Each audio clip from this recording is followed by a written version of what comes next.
Hello, my name is Maciej Minkiewicz. I'm the owner of the Recruiting Project, a company that provides recruiting services to European firms doing business in the United States.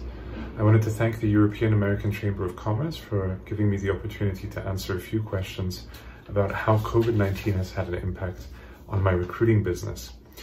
First question was what the biggest challenges were that my business faced during the lockdown period.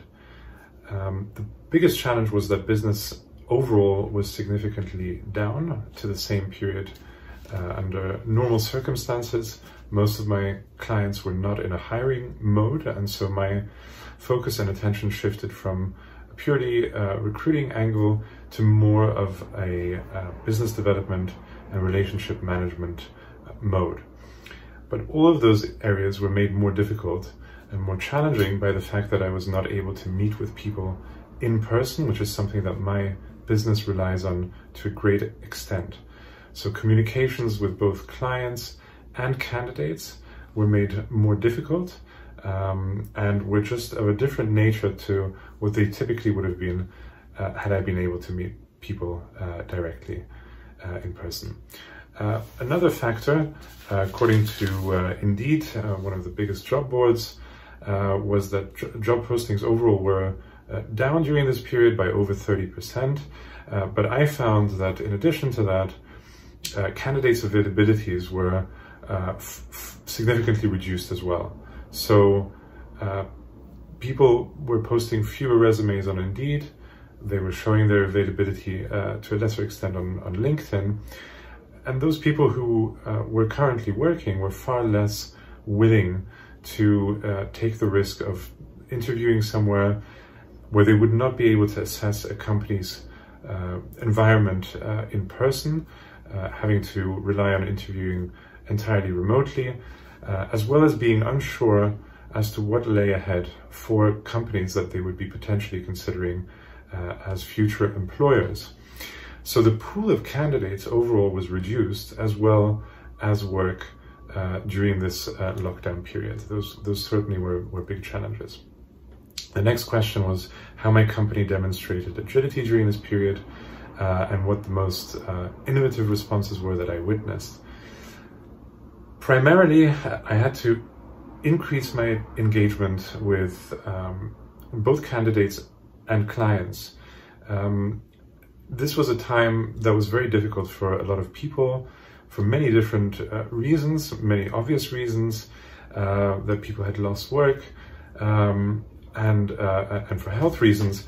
But in some cases, it was a time when people started to think about potentially moving to another job and how to go about doing that. So I spent a lot more time engaging with candidates, sharing details about how they could go about searching for work, beginning with putting together a resume, how to format the resume, what important information should be contained in it, to where to look for work, how to apply, and how to develop their own network in order to find those kind of jobs that may not necessarily have been posted online.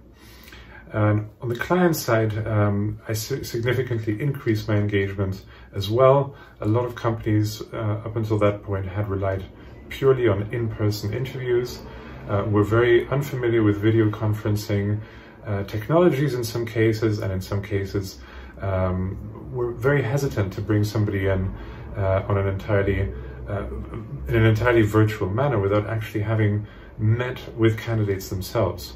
So I spent a lot more time screening candidates on behalf of my clients and providing them with those certainties that they needed in order to make the best decision, the most informed decision in terms of who they were bringing in for their open jobs. In terms of innovation, I found a lot of companies implementing new software, both for talent management and onboarding purposes, as well as training purposes. A lot of companies had relied previously on ad hoc in-person training materials and had brought in new informal learning management systems that enabled people to dial in via Zoom and take part in live meetings, or in some cases would be able to self-pace after having converted training materials into a digital format. So those were really quite exciting new innovations that I saw with some clients during this period. Final question, what will I take from this period in order to be resilient during the months ahead? I think that the most important thing is to maintain innovation, to be flexible, to be adaptable to new technologies. Digitization is happening across the board. It is a necessary thing for everyone, particularly during this period, but I think also in the future. And I think keeping up that momentum and learning about new methods of recruiting and hiring in combination with some of the more traditional ones will stand everybody in good stead for the future. And I think that for my own business, that will be a great boost as well. Thank you everybody for listening, and I hope everybody stays safe.